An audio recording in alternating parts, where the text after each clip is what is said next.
What I wanted to talk about today was spirituality versus science versus religion.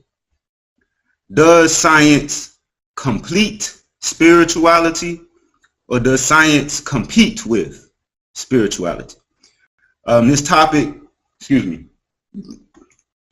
was basically coming from a question that came up last week in class. And the sister was asking the question, do I think that science is absolute and that it explains everything, including that which is spiritual? And I answered the sister's question last week, but the topic deserves more conversation. I think I answered that question. It took like less than 2 minutes. I mean, the answer is simply no. Science does not claim to have the answer to everything. You know, science is the ongoing study in investigation into the unknown. So, you know, there's no claim, there's no assumption within the field of science that they know everything. You know what I mean? But what the sister was getting at, you know what I mean, and this is something that I've spoke about a number of times, that's come up a number of times. I've actually done short presentations on that topic, because within the mindset of our people, within the mindset of a lot of people, not just our people, a lot of people on the earth, there is a split. There is a separation between that which is scientific and that which is spiritual. Science is the only thing in the world that people can agree on, regardless of your spirituality, regardless of your spiritual system, regardless of your religion, regardless of your doctrine, regardless of your dogmas. Everybody agrees on the reality of science because it works, right? Jewish person has a synagogue that they worship in. That's God's house. A Christian person has a church that they worship in. They say that's God's house. A Muslim has a mosque that they worship in. They say that's God's house. The Buddhist has a temple that they worship in, right? The Hindu has temples. The Sikh has temples. You follow what I'm saying? The shaman has a place where they do what they do, and they have, you know, different tools and things that they use to do their spiritual practices. So all of these different spiritual systems, all of these different religions, all of these different doctrines and dogmas all confess in the reality of science. And you say, okay, well, how do they do that, you may ask? Well, they have a building. The mere fact that they all worship inside of a building means they confess in the reality of science, because those buildings, they didn't pray those buildings into existence, right? They didn't chant those buildings into existence. Those buildings were constructed by way of science. So they all confess in the reality of science. And when you go inside the building, especially in modern times, they usually have a microphone, regardless of what religion. They usually have speakers on the wall, regardless of what religion. Some of them even have TVs and video cameras and all kind of scientific things within the construct of their religion. And they all use, regardless of what spiritual science, regardless of what religion, they all use them. So science is consistent across the board. Everybody, regardless of what sect, what division, what doctrine, dogma you're in, everybody can confess in the reality of science. Furthermore, when we do the flip of it and we go into the scientific venues, we go into the laboratories. If we were to take a trip to the Large Hadron Collider, you know what I'm saying? If we go into the different venues that are the houses of science, you don't necessarily find religion in there. You know what I'm saying? So this is a point that I bring up with people when I talk about this subject. When you have one thing that's dependent upon another thing, right?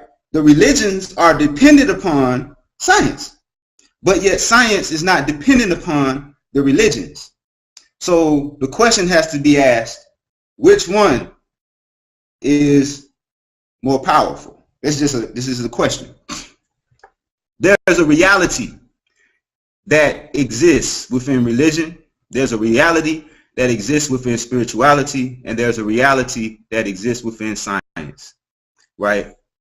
We don't want to completely dismiss and discredit religion. We don't want to completely dismiss and discredit religion. We don't want to completely dismiss and discredit spirituality, and we don't want to completely and discredit science. They all have valid points within them. So as I meditated on this topic, meditated, that's spiritual, right? As I meditated on this topic throughout the week, a lot of points came to mind that I wanted to talk about to completely discuss the subject matter. So, science. Let's talk about the question first. Is science absolute? Do they think that they know everything, including that which is spiritual? The simple answer is no. Science doesn't purport or claim to know everything, nor is it ever complete.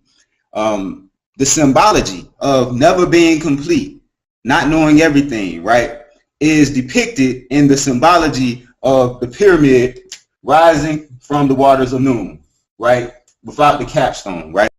This is an ancient Kemetic, ancient Egyptian concept. Let's say the waters of noon are like your hypothesis, your beliefs, your mythologies, your speculation. Let's say that's what all this represents. And then this pyramid rising from the noon, this sometimes they call it the primordial mound rising from the noon, right? This represents your science, right? It's first it's a mound, right? Then they square it off to turn it into a pyramid. And then, you know, as you see on the back of your dollar bill, that tip is missing, you know what I mean? Or sometimes they just symbolize it with a sun or a bird or different things. What is being portrayed in this symbology, and it's our African ancestor symbology, is that it's never complete.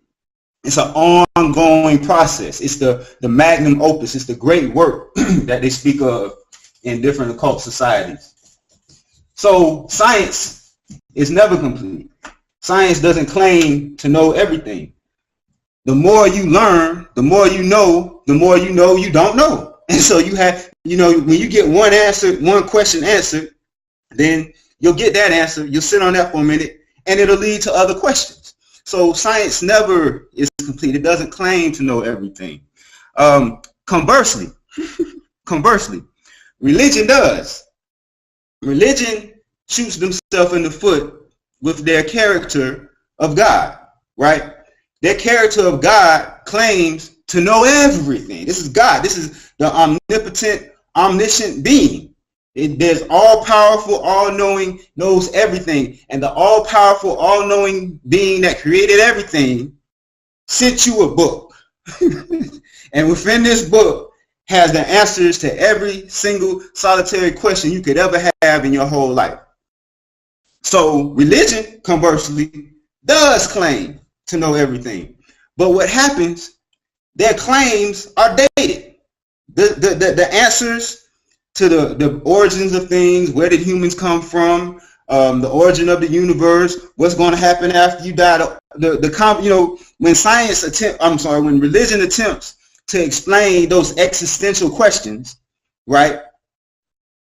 That's where it falls short. When it attempts to explain information that can be better explained in science, then it starts falling apart. You can if a scientist and a person who prescribes to the doctrine of science and a person who prescribes to the doctrine of religion ever were to debate one another about just where do things come from, it's actually laughable, right? So that's where religion falls apart, because they actually do claim to know everything, and there's no room within the doctrine of religion for growth, right? Especially when you get into your monotheistic religions, you had your Old Testament, then God updated it with the New Testament, and then they came with the Quran. And then in the Quran, they said, this is the seal, this is the end. You're not getting nothing else from me. So that means everything God told you up to this point must be accurate. So when we start finding flaws and faults and non-factual, non-verifiable information within the religious text, it got to go. It got to go. It's not right. It's not right, and it didn't leave itself any room to grow, right? There is a paradox that people speak of. It's called the Omnipotent, Omniscient paradox. And it basically deals with the logical fallacy that would exist within the mind of a person who would claim to either be or know, or if there is a being that knows everything and can do anything. It's a logical fallacy. The fallacy is simply this. Okay, let's say we're talking to God. We say, God, you're supposed to be all powerful, right? That means you can do anything. You can do whatever you want, right? We say, God, can you create an object so heavy that you can't lift it up?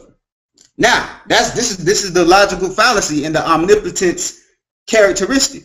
Can you omnipotent being, can you create something that's so heavy that you can't pick it up? Now, if he says yes, if that omnipotent being says yes, I can create something that's so heavy that I can't pick it up, he shot himself in the foot, because now there's something that he can't do. Now he's no longer omnipotent, right? The flip side of it, let's say he says, I cannot do something. I cannot create something that's so heavy that I can't pick it up, right?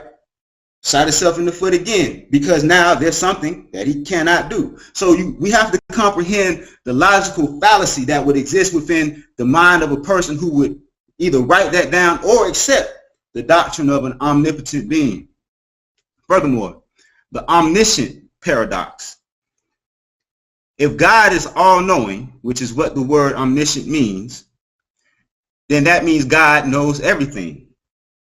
If God knows everything, this means that God does not know nothing, right? God knows everything. That means God does not know nothing. And since God does not know nothing, then that means there's something that God does not know. Rewind it, listen to it again after the class. These are the logical fallacies that exist within the doctrine within religion. So what I want to do is this. First, what is religion, right? Religion is basically a system, a set of customs, practices, rituals, etc. that is created for spiritual achievement, right? When people get to the point where they break away from religion, they say, well, I don't prescribe to any religion per se, but I'm a spiritual person.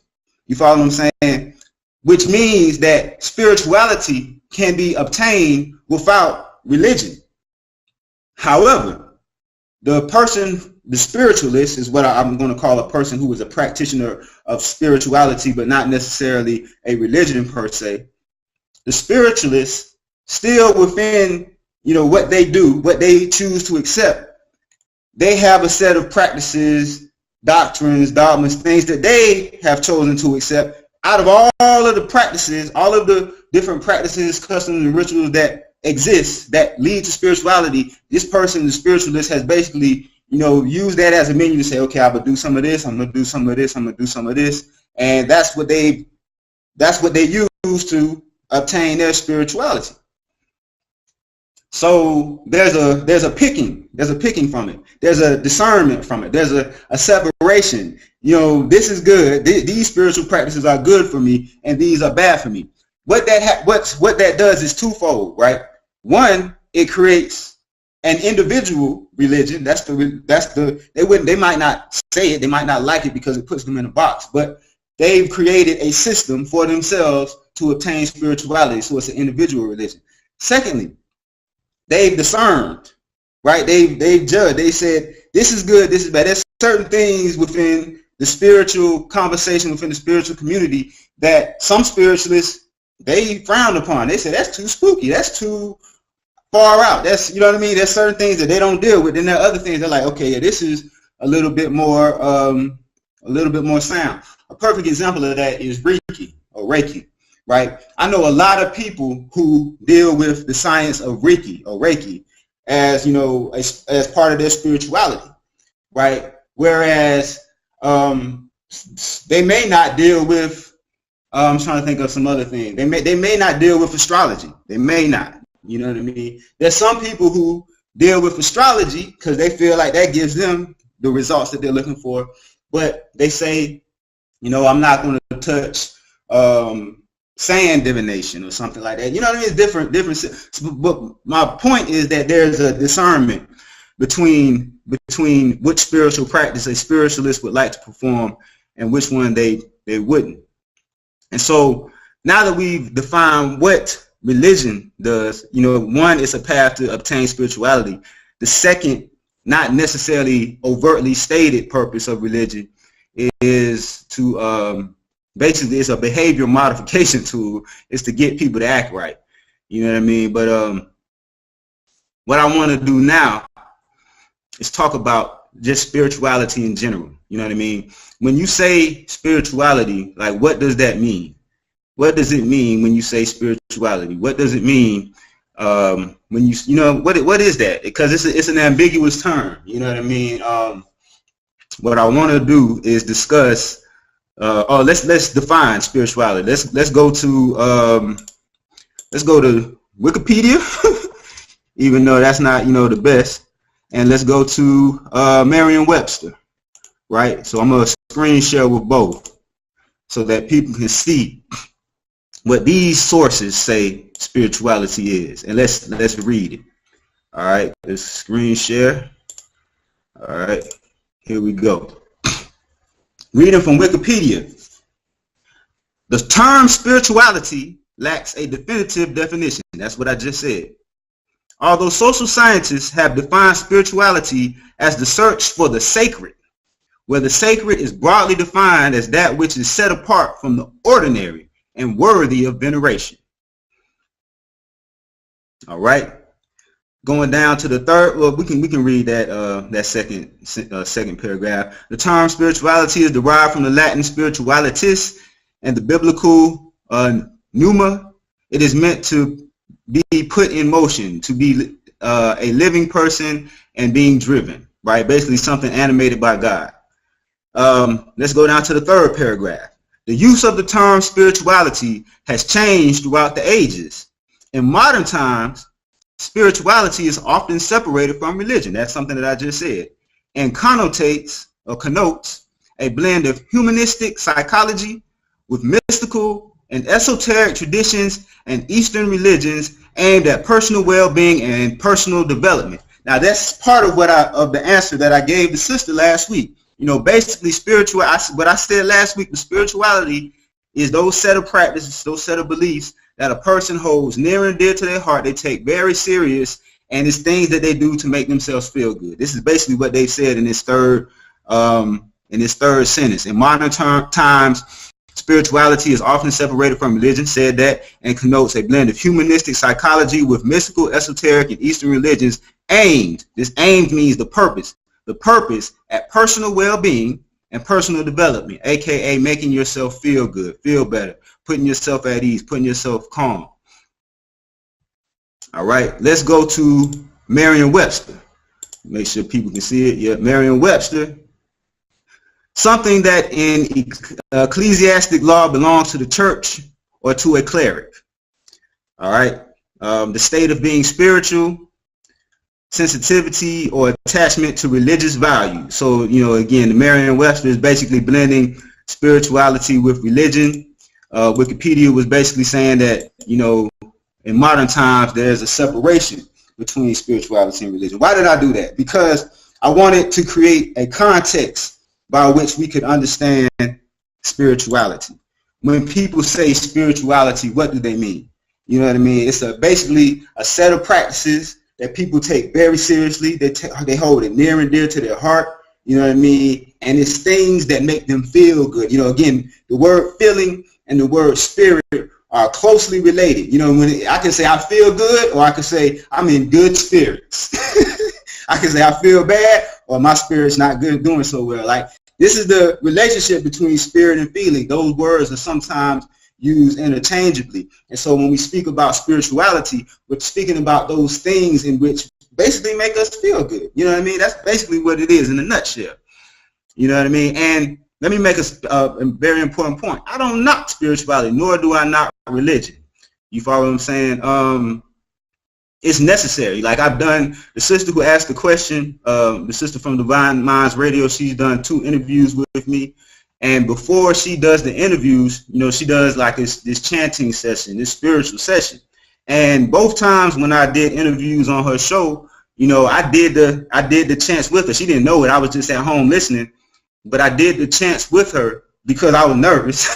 I was nervous, and, you know, doing those chants and things helped make me feel good. It brought my nerves down. It centered me. And so, you know, we can confide in the reality that if the purpose of spirituality is to have a set of practices and things that make us feel good, right, then it's very effective. We can't necessarily, even if you say, okay, I want to be a scientist, you know what I mean, you can't separate yourself from spirituality, because you're still going to need a set of things that make you feel good. Even if what makes you feel good is having right information.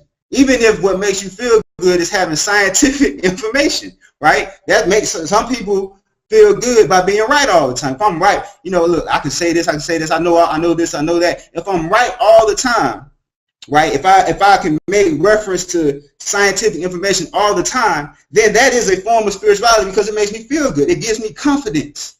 All right, so yeah, going through my notes. The goal and objective of spirituality is to make oneself feel good, calm the mind, ease tension, ease nervousness, end stress, be in harmony. Now, when I spoke about earlier about how a spiritualist has certain practices that they choose to use, and then certain practices they don't choose to use, right?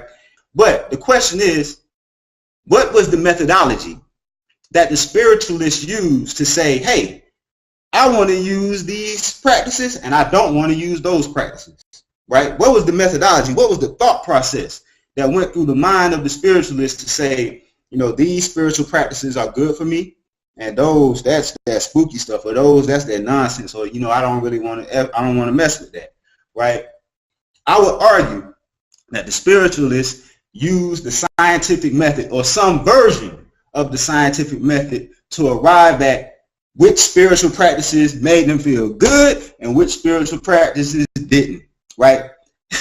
I know this to be true, right? If you have somebody who they like to chant Om, right?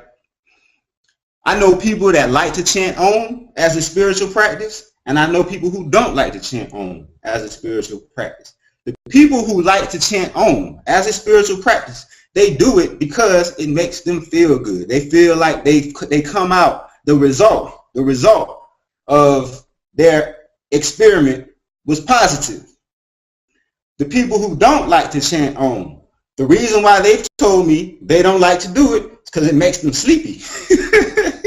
They say, while I'm chanting Om, or while I'm listening to my Om chant, I always fall asleep. I put it on before I go to bed to fall asleep. Right? So when they performed their experiment, they didn't get the same result as the other person. So what is the scientific method?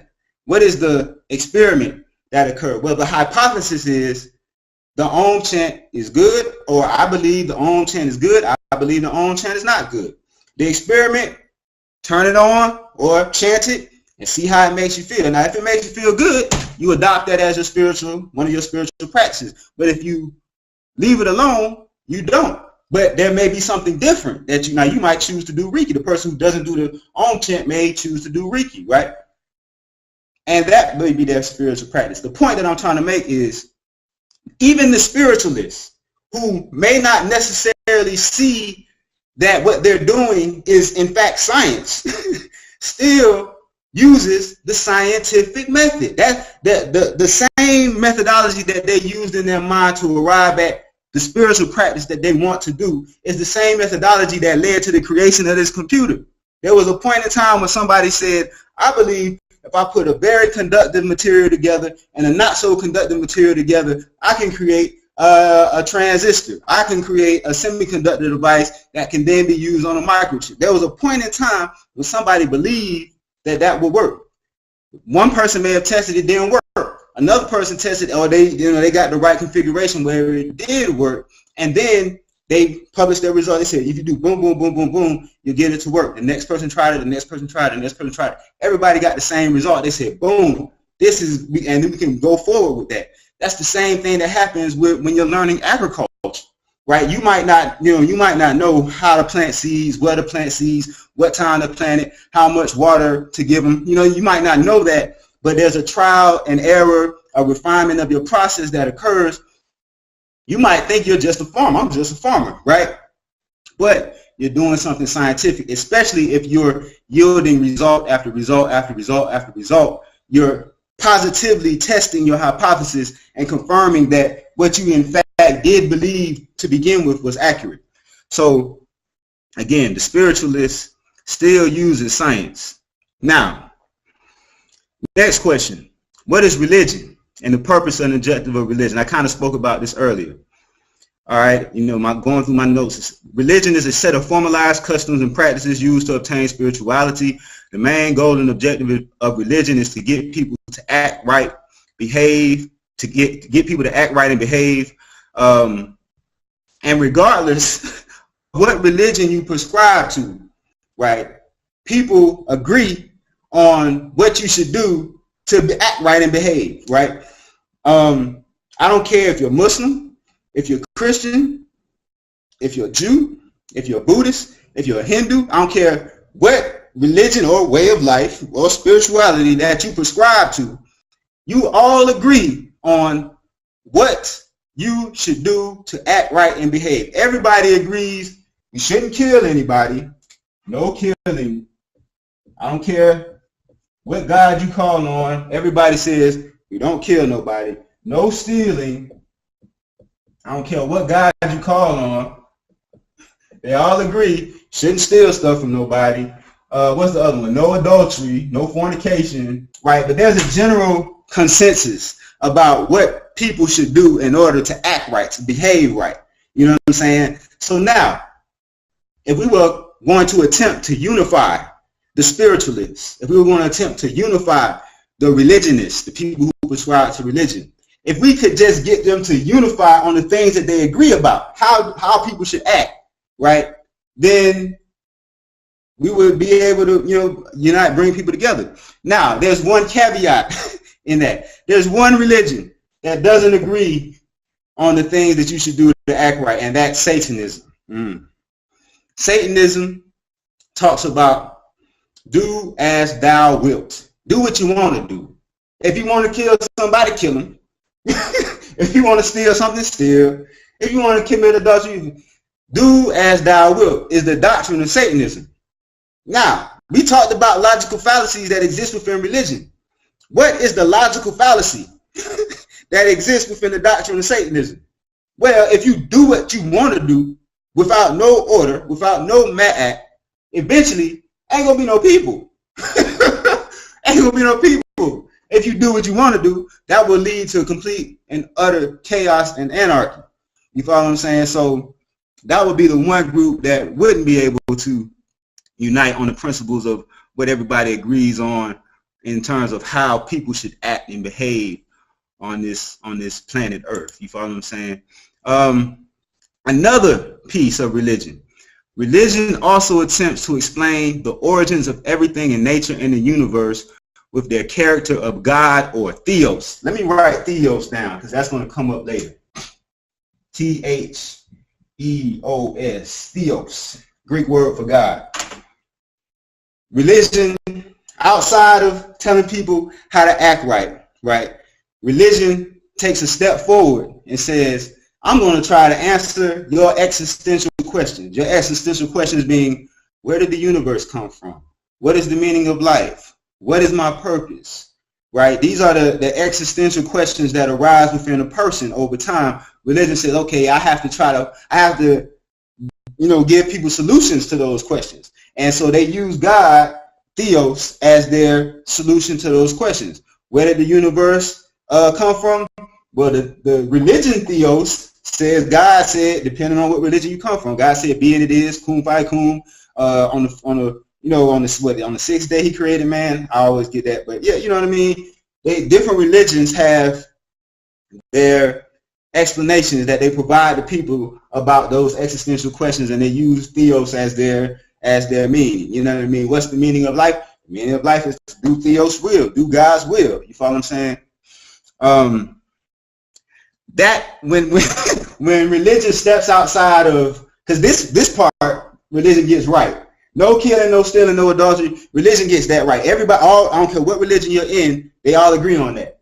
When religion steps outside of behavior modification and attempts to start answering people's questions, that's the stuff that they don't get right. Where did the earth was created 6,000 years ago? That's obviously not true.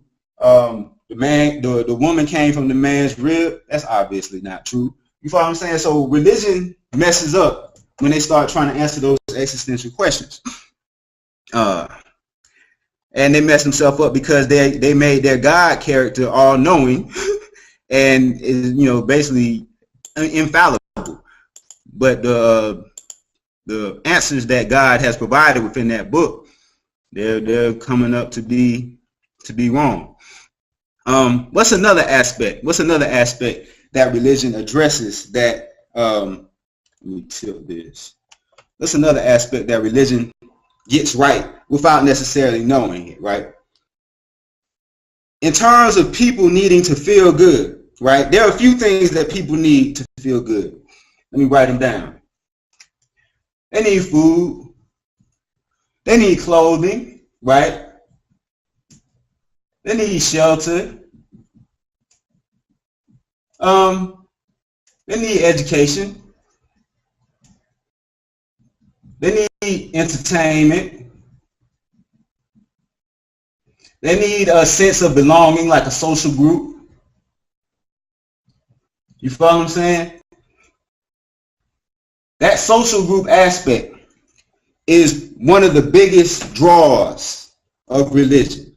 That camaraderie, that need to be in a group, that need to be with like-minded people that agree with you. You know what I'm saying? That needs to sing songs together. Like that's a need that people have on some level. And when they get that need satisfied, when they get that need met, it makes them feel good. They're in good spirits. That's why when you go into the church, you know what I'm saying, they got the music going, they got the drums beating, you clapping hands, you feel good. You know what I'm saying? Fellowship. Some people say they go. Their primary reason why they go to church is for the fellowship. they go for the social. It's a social club. You follow what I'm saying? It gets that aspect of your spirituality, of your feelings met. You know what I'm saying? Food, clothing, shelter, education. You know what I'm saying? Churches, mosques, synagogues. They start providing these things also. You follow what I'm saying? And so what happens is these things are right? No killing, no stealing, no adultery, regardless of what religion you prescribe to, everybody agrees on that. These things are right. Food, clothing, shelter, education, entertainment, the need to fraternize, the need to be, have fellowship, to have your social needs met. That's right. Don't nobody have myself, even I listen to, what's that song? We fall down. It's a motivational song. You might not agree with the church, but the song makes you feel good, right? It makes you feel good. It's pleasing to your spirit. You follow what I'm saying? So the social part is right. The point where religion is messing up is here, trying to answer the existential questions. When religion attempts to give right knowledge, correct information, accurate data about the existential questions, that's where it's messing up. So now what happens is people say, okay, this is wrong. This is obviously wrong. But I like my social group. I got good friends here. My family goes here. You know what I'm saying? I send my kids to the daycare. I go to Sunday school. I have a title. That's another thing. I'm important. I'm an important person here. You know what I'm saying? These things are right. These things are right. This stuff is wrong. But I'm not going to I'd rather, this is important because I have a YouTube video talking about unity and camaraderie versus the truth. People basically have said, people who are prescribers and proponents to the religious doctrine, basically have said, you know what? This stuff is wrong. The answers to the existential questions is wrong within my religion. But I'd rather have my friends, my family, my title, you know what I'm saying? I'd rather have these things met. My unity, I'd rather have my unity and camaraderie than have the truth about these existential questions. There's a thing that people say, ignorance is bliss. There's some truth in that statement. There's some truth in that statement. Most people, if all of this is met, they don't even think about this. If they have all the food they could ever want, if they have all the clothing they could ever want, if they have all the shelter they could ever want, they have all the entertainment they could ever want, they have all the social interaction that they can ever want, if they have all of those things, and there's never a short, you never really take time to ask this question, where did I come from? Where did I come from? What's the purpose of life? Where did the world come from? There's never, you don't have time to think about the existential questions because you're busy eating, busy showing off your clothes. Hey, you busy socializing. These things don't cross your mind. So within the religious paradigm, they don't really care if this is right or not. They rather have this than this. You follow what I'm saying? Okay, all right. Let me keep going. All right, so talking about religion and the needs that people have, right? So religion gets this wrong. Obviously, they get this right. They get this right. Regardless, let me make that point. Regardless of what religion a person prescribes to, Christian, Muslim, Jew, Hindu, Buddhist, Sikh, Zoroastrian, Kemetic, Hebrew Israelite, Moorish, whatever. It don't matter. Whatever religion they prescribe to, they tend to get this right. How people should act. Let me put that at the top. How people should act. How people should act. Religions tend to get this right. Religions tend to get this right. They usually disagree on this. They usually get this wrong. They usually get the existential questions wrong. They don't satisfy it to the needs. But what happens is people say, you know what? I'd rather have my friends, my food, my clothes, my house, and I, prescribe to this, how people should act right. I'd rather have these things than have this. And now, this is an important point. This is what separates people. If you're a Muslim, Christian, Jew, more, I'm tired of naming them, but the different religions, this is where they disagree. They agree on this and this. You know what I'm saying? But generally, they agree on this and this. This is what separates people. Theos, the answer to the existential questions. Theos, God. Let me put God up there. This is what makes people say, you know what? I don't want to be religious. I just want to be spiritual. Because it'd be a whole bunch of foolishness. It'd be, especially in this area, that social group there, it'd be a whole bunch of foolishness. There's a whole lot of foolishness going on in the social aspect, okay? So, people may tend to gravitate away from religion and say, you know what? I agree that this is right. You know what I'm saying? I agree that people need this. I agree that I should have a methodology and a system wherein which I can make myself feel good. I agree with that. But this stuff, your explanation about where I came from, where the universe came from, what's going to happen after I die, your explanation about that doesn't satisfy me. You know what I'm saying? There's too much foolishness going on here. I don't want to be a part of it. So people separate. They say, you know what? I don't want to be a part of that, and I'll just be spiritual. Now, let me go back to my notes. All right, so religion is like a social club. You know what I'm saying? They need one and desire to be around people. The force that brought them together is irrelevant to the bonds formed. Again, this is a thing that I talk about in one of my YouTube videos, unity and camaraderie versus the truth. People would rather have unity and camaraderie than have accurate information. You know what I mean? They'd rather have friends than accurate information. Another thing, people would rather have practicality, food, clothing, shelter, education, entertainment. People would rather have that than accurate information. You know what I mean? So now that I went in on spirituality, now that I went in on religion, let me talk about the good and the bad of science. You know what I'm saying? So I want to make a point. I talked about the good and bad of spirituality and religion. The good of spirituality and religion, boom, boom. Right? The bad of spirituality and religion generally don't necessarily get these things right. Now, let's talk about science. What is the purpose and objective of science? Again, I spoke about this earlier. Science is the ongoing effort to obtain correct information, right knowledge about nature and the universe. Scientists seek to comprehend and explain nature and the universe. Science is never complete. You know what I mean? There are theories and explanations about nature and the universe that exist today within science that didn't exist 100 years from now. You know what I mean? Science didn't say, I'm all-knowing and I'll never be wrong. There is room within science to grow. Science is the study of nature and thus can be seen as a form of nature worship. And as we go forward, I'll actually explain how modern science actually grew out of people who worship nature.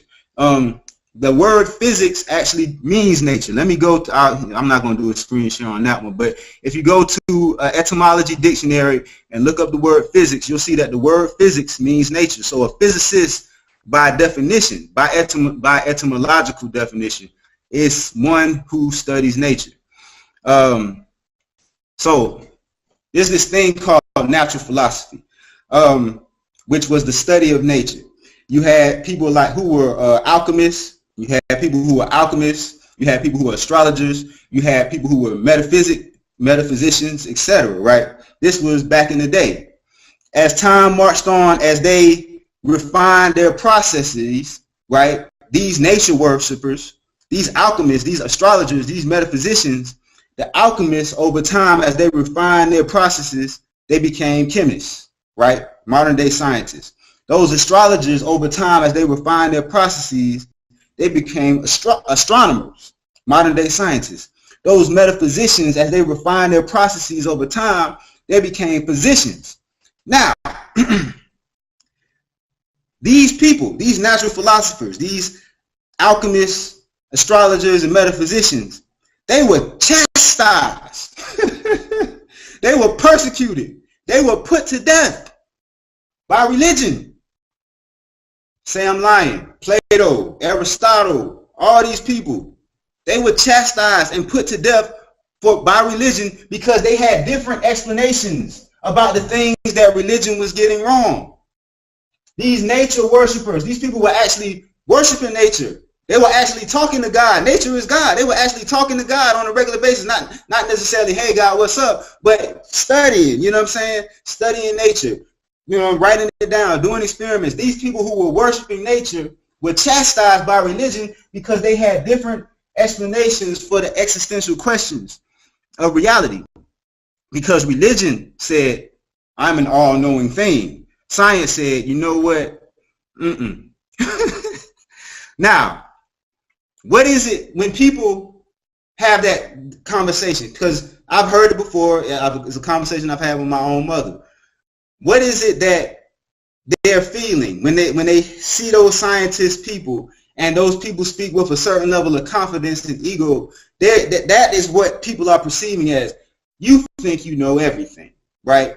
When in fact, there's nothing within science that says that they know everything, but it's the confidence and, you know, that can teeter on being arrogant, that can teeter on being egotistical, that people who are not necessarily scientists, or they don't know that they're scientists, they don't prescribe to be scientists, they say, you know, that person, they think they know everything. That person is kind of arrogant. That person is kind of egotistical. That person, you know, they think it's absolute.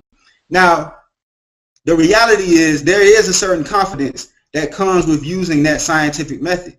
And what those people are picking up on is indeed right. Because now we're talking about science. Science does very good with theory. Theory is the result. It's what comes out of your scientific method and explaining those existential questions, giving answers to those. This is never complete. It's always new theories coming out. Scientists does a very good job at this, right? Because they don't have the built-in God, the omniscient, I know everything ego trip that religion has. They don't have it, so they do a very good job at this. What science messes up on, which is why people don't want to necessarily prescribe to being scientists. What science messes up on, there's nothing within the doctrine of science that we know now today. There's nothing within the doctrine of science that touches on how people should act. Nothing. They have what's called scientific misconduct, which means you shouldn't plagiarize, you shouldn't falsify information. But there's nothing within science that says you shouldn't kill, you shouldn't steal. So what happens is a lot of scientists end up as atheists. There's not anything wrong with that, except for the fact that the people are wired that if there's no consequence for their actions, then anything goes. That teeters on that Satanism that I was talking about earlier. You know, that do as thou wilt. You know, if I don't have a God, if I don't have something that's there's going to be detrimental consequences, if I don't think that I'm gonna get striked down for doing something, right? Then there's a certain level of ego, there's a certain level of anarchy. This is where the mad scientist concept comes in at. And let me take this time out right now to shout out the book Yorugu by Dr. Marimba Ani. If you ever get a time to check that out, she talks about, you know, again, this is the European perspective, that mad scientist concept who has no sense of karma, no sense of you know, no ethics. They have to have a conversation. You know, that's unethical with certain sciences. That's unethical. You can't do that, because where science does very good in theory and explaining those existential questions, it falls short in terms of how people should act. And this is why people are like, you know what, I don't want to mess with that. Food, clothing, shelter, science is responsible for that. Agriculture is a science. Textiles is a science. Architecture is a science. So food, clothing, shelter, science does that. Education, science does that. You could argue that science provides entertainment, and then there's social interaction, you know, in science. So science takes care of that.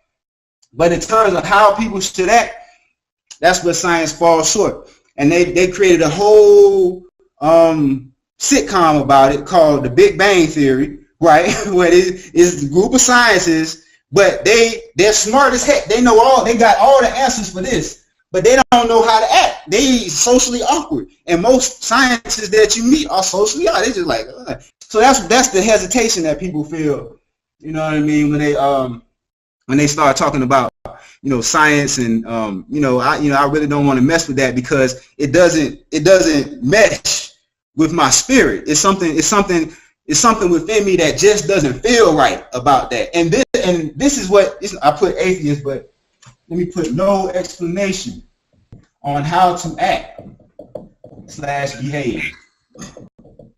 This is what people are picking up on. This is why people are like, you know what? You know, yeah, that scientific theory is nice. That scientific theory is right. You know what I'm saying? But, you know, I don't want to necessarily make science my spirituality. I don't want to necessarily make science my religion, because there's this aspect here that this just doesn't feel right. Again, this is a European concept and perspective. At the end of this whole dialogue, my intention is to talk about how we perceive these things in our traditional African concepts and contexts, and how they were one and the same. A slight hint is that the word theory and the word theos, which is the Greek word for God, have same etymological origin. But let me keep on going through my notes. Oh, a few more important things. All right. As time marches forward, right, I foresee, this is me prophesizing, but this is me looking into the future. As time marches on, right, I see science as becoming a form of a religion. You follow me? I see it, you know, becoming a form of a religion. If there's a formal implementation within the doctrine of science. I say the doctrine of science loosely, on how people should act. I do see science becoming a religion in the future. And what will happen is that the scientific theories will become how we perceive Theos or God now, and the scientists who discover the theories will take on roles of prophets or messengers within religion. So this is something that I foresee in the future. Now, why is that in terms of my people, Africans and people of African descent? Because if I say describe a scientist, you're going to see somebody who's white, more than likely, wearing glasses, more than likely, old, white hair, white lab coat. This is the impression that has been impressed upon and stamped upon your mind on what a scientist looks like. And currently, they've done the same thing with a scientist that they've done with Jesus. If I say Jesus, most people have an image in their mind. You know what I'm saying? If I say scientist, most people have an image in their mind. So if science ever becomes a religion, there is the possibility, there's the potentiality without significant effort by our people for us to end up worshiping the image of other than self and kind again in the form of the old white-haired scientists, right?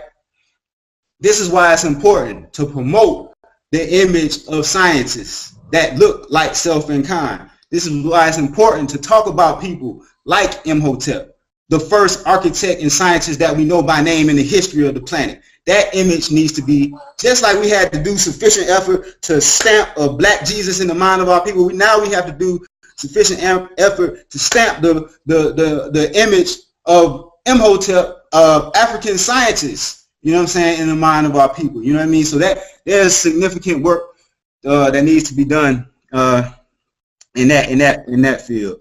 Okay, one more thing.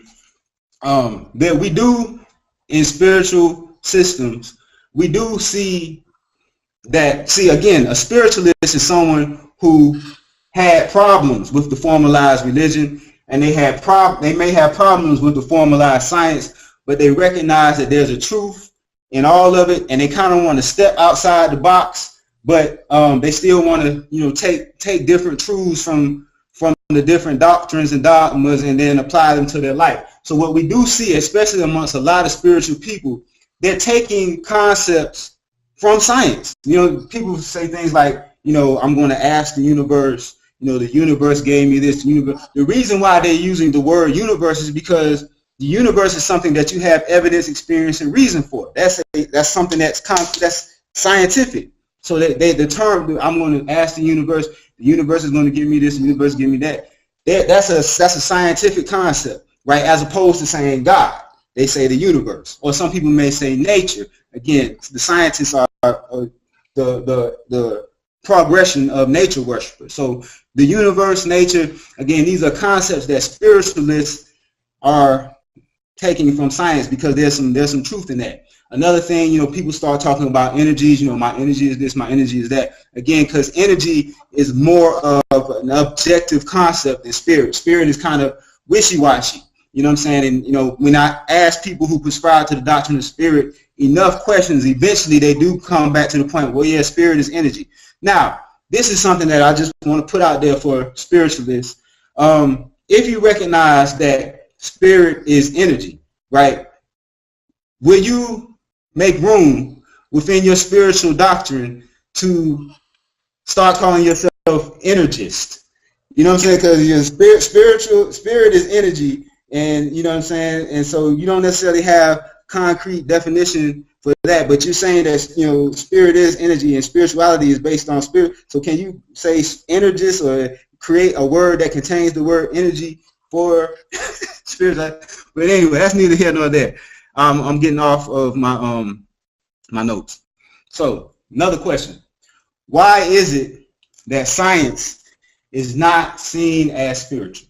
Right? Again, we define spirituality at the beginning of the class as those things which we do that we take very serious, we hold near and dear to our heart, And the reason why we do these things is because it makes us feel good. It puts us in good spirits. This is what I loosely define spirituality as. All right. Why is science? Because science is a thing that people hold near and dear to their heart. They take very seriously, and being right makes certain people feel good. Why is it that this is perceived as not being spiritual? Again, we go back to the dogmatic view of religionists. There was a point in time when scientists were persecuted by the Vatican Church, right? Your whole church versus Illuminati, that whole conversation, the Illuminati, those were scientists, that you go to that book, not the book, it's a book and a movie, Angels versus Demons. You follow what I'm saying? They talk about that dichotomy in there and how the church was vilifying scientists because scientists were proving this aspect of the church wrong. Again, ask me, the church, they're in a building. They're in a building. They didn't pray that building into existence. Somebody had to do science in order to build the Vatican. So you bear witness to the fact that science is valid, but you just don't want to be wrong about your doctrine. You know what I mean? And so as this religious mindset swept the planet, there was a separation and a removal of the spirituality that comes with science from spirituality in general. You follow what I'm saying? When we look at our tradition, anybody, if you ask, okay, what do African people believe? That's a because people can get into, okay, what is African, what's not African. But if you say, okay, generally speaking, what is an African belief? They'll say, oh, they're nature worshipers. They're very in tune with nature. Again, science is the progression of nature worshipers, natural philosophers. That is an African religion. Furthermore, the separation. We're talking about why we're perceive it as separate. So the Vatican Church became very powerful. People, the Europeans who left the country that colonized and enslaved the planet, they left in the name of God, gold, and glory. They were conquering in the name of Christianity, etc. So this dogmatic view that was suppressing this, they were biased. They went around the world biased to separate this from this, right? So when we get translations of concepts from ancient Egypt, the church was buffering those translations, right? They wanted to make sure when that stuff got translated that it fit it fit within the paradigm of spirituality. So if you had a concept called netter, right, from the Kemetic doctrine, they'll say, oh, well, that's God. That's God. The symbol for netter from the ancient Egyptian, ancient Kemetic medu netter, right, the symbol is an axe. The symbol is a tool. The symbol is a technology. A tool is a technology. The symbol that they translated as God has more to do with science than it has to do with God, right? They went so far to say, okay, the Orishas, those are gods. They say, oh, Inyami from Ghanaian Akan culture, that's God. But when we really go into what these people believe, what the doctrine of the Orisha, what the doctrine of Inyami says, it's better equated to the scientific concept of energy. People will tell, Orisha means head energy, the top energy, the head energy, right? And these different Orishas are the different types of, they're different types of energy personified in the mythology for the purpose of comprehension. In Inyami, in Inyami, there's a Khan parable said that no one has seen the beginning of the universe, nobody's seen the end of the universe, but Inyami.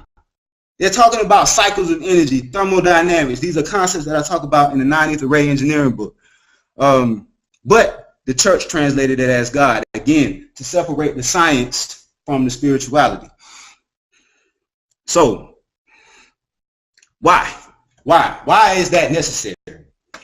Why would the person who is colonizing you, enslaving you, want you to be spiritual but not be scientific, even though you traditionally believe that they were one and the same? Why would that be necessary? Because the church confides in the reality of science. Even though they demonize them, they're still in a building. If they're in a building, the building was built by people who use science and mathematics. They didn't pray that building into existence. So they confide in the reality of science, but they don't want you doing it. So why would your colonizer and enslaver not want you to be scientific? It makes you dependent upon them. You have to go to them because they don't openly say, yeah, you need to be scientific. They openly say, you need to follow Christ. But behind closed doors, they're confiding in the reality of science and scientific information. If you abandon science, you abandon math, if you abandon technology, and you think you're going to pray your way into freedom, you think you're going to chant your way into self-determination, you're fooling yourself. You have to have science. So they removed that. Again, I personally feel I probably have to do more, put together a lot of documentation to support my hypothesis. But I personally feel that the reason why we perceive it as a separation is a direct result of slavery and colonization. This is my hypothesis. And the reason why it was done that way was to make you dependent upon them,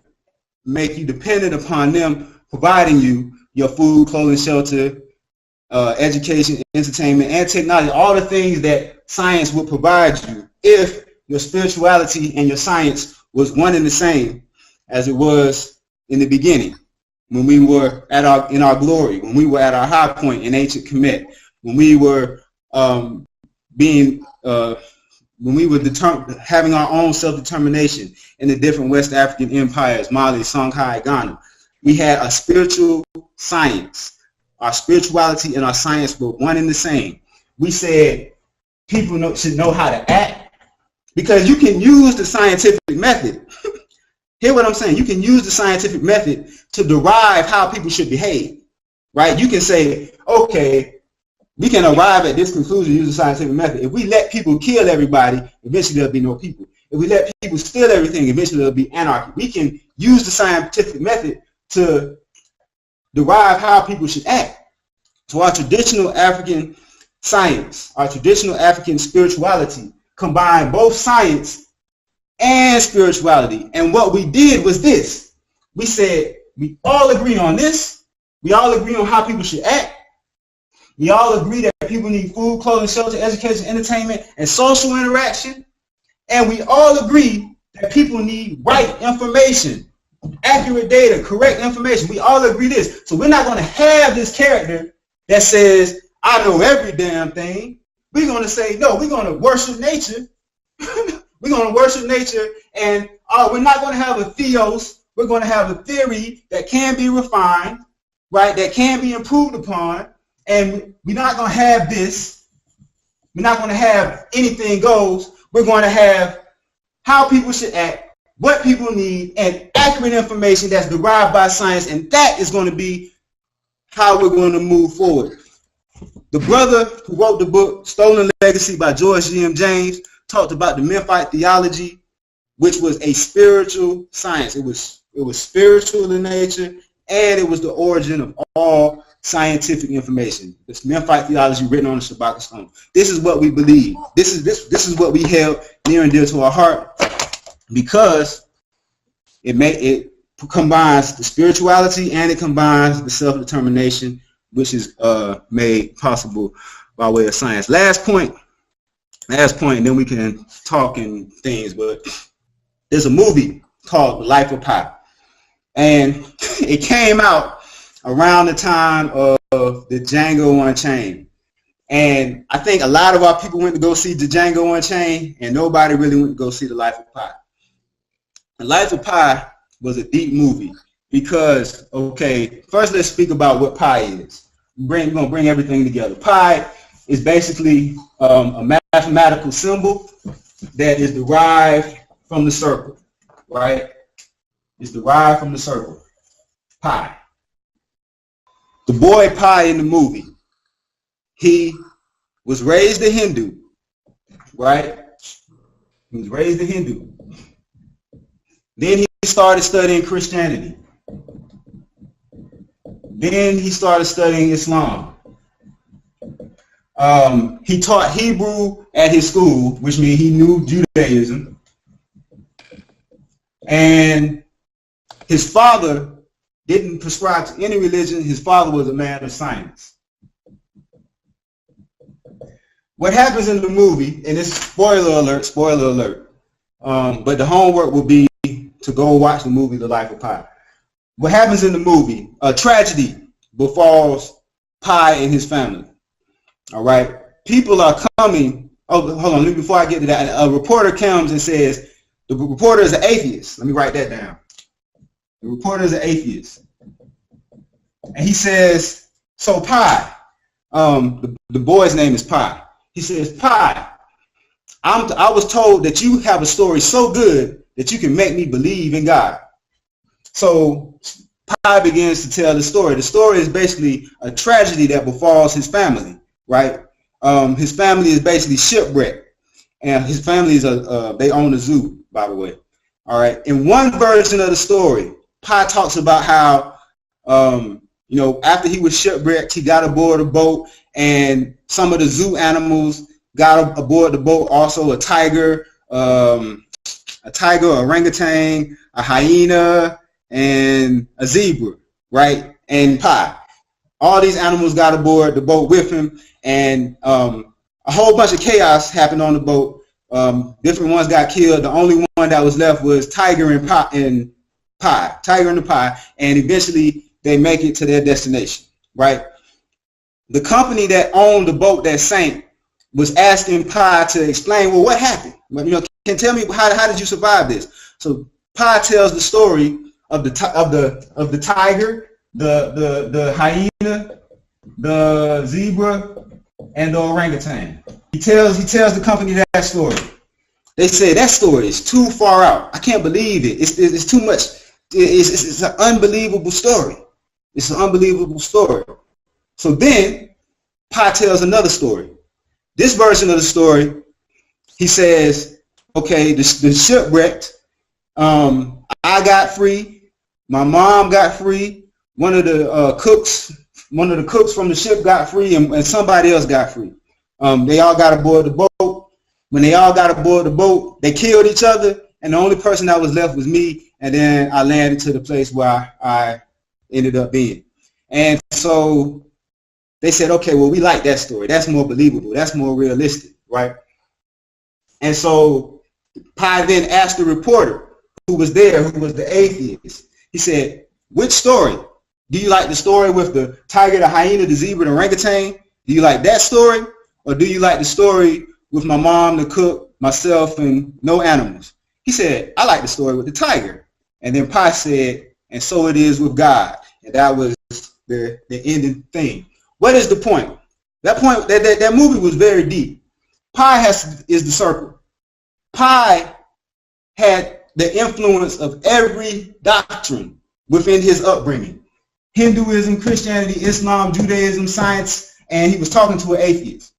He told two separate stories, right? One story was very creative, very mythological, with tigers, hyenas, etc., etc. The other story was more realistic. The atheist, the person who usually prescribes to a scientific doctrine, said, you know what? I like that creative story better. I bring that up to say, when we talk about traveling around the circle, when we talk about 360 degrees, we have to recognize the reality and the truth that exists within all doctrines. You know what I'm saying? Whether it's science or religion. I think the life of Pi portrayed that in an allegory and a metaphor very well. And it's something to be studied. It's something I wish there was as much attention and esoteric breakdowns in the life of Pi that our people gave the Django Unchained. But you know, hopefully, if people ever see this video, they'll go rewatch the life of Pi, and then you know, they may be able to do that. So I ran my mouth for like an hour and 45 minutes. I ain't never ran my mouth that much. And I said I was gonna try to go hard on this topic and cover it thoroughly. I hope I did that. I hope I didn't offend anybody. But I sincerely believe that if we get to a point where we can combine our spirituality and our science into one, the way it was prior to foreign influence, that would be very productive for us going forward. I feel like it is imperative that we do that, and it's so imperative to the level where it's going to make the difference between survival and extinction, I personally believe. it's going to make the difference between freedom and slavery. I personally believe it's very necessary for us to combine our spirituality and our science into one. So, all right, Hotep, peace to the family. We're coming in again with another session on African science, math, and technology, African spirituality, African culture. I am Osaidan Kanun Patah, www.africancreationenergy.com. We're getting started. This week I wanted to continue the conversation from last week about spirituality, religion, and science. So for starters, why is it that the people who gravitate towards the scientific doctrine, the intelligence doctrine, the knowledgeable so-called smart doctrine, why is it the people that gravitate towards that type of information tend to be not so happy, they tend to be miserable, and they also tend to, have a little bit of, their morals and ethics are a little bit shaky. Conversely, the people who don't necessarily have all that intelligent science information, right, they tend to be a little bit more happy, a little bit more jovial, and you know what I'm saying, what else? And so there's this dichotomy, there's this separation, and so, but you don't seem to be happy. You don't seem to be happy, and your morals aren't right. That's another thing. The religious people, they might not be as smart, but they're happy, and they tend to be good-hearted people. You follow what I'm saying? Conversely, you got these smart people over here that are miserable, you know what I'm saying, and they might be con artists, they might be scam artists, they might be trying to get you on this level, get you on that level. This goes into the allegory of the wise serpent, which I can talk about later. I don't want to stray too far off the path, but you know what I'm saying? The serpent, who is the wise serpent, he's so smart, but he wants to use his intelligence to trick people, right? This is the same thing that the Ghanaian people talk about in Anansi the spider. Anansi is a deity, a principle related to wisdom. His spider web represents information, all the wisdom in the world, but Anansi is a trickster. You follow what I'm saying? So it's like, why is it that these people, these intelligent people, these smart people, these science people, feel the need? What is it that they're lacking that they have to con people and trick people, and they have to be the wise serpent to beguile? They have to be the most subtle beast of the field. Like, what is it about that information that turns those people that way? And then what is it about this other information that might be void of that scientific information, right? But it instills morals, ethics, and these people are happy. They might not be that smart. They might not have all that information, but they're happy. They're moral and ethical people, right? If you had to choose, if I had to choose, and I'm saying this from personal experience, if I had to choose between being around a group of people that are smart as heck, right, but they lack morals and ethics and they're miserable all the time, versus being around a group of people who might not have all that smart information, but they're happy and they're moral and ethical people, well, I'm gonna roll with the moral and ethical people, right? But the question, or the thing I want to take into consideration, which goes back to what we were talking about last week, is why do they have to be separated? Why can't I have both?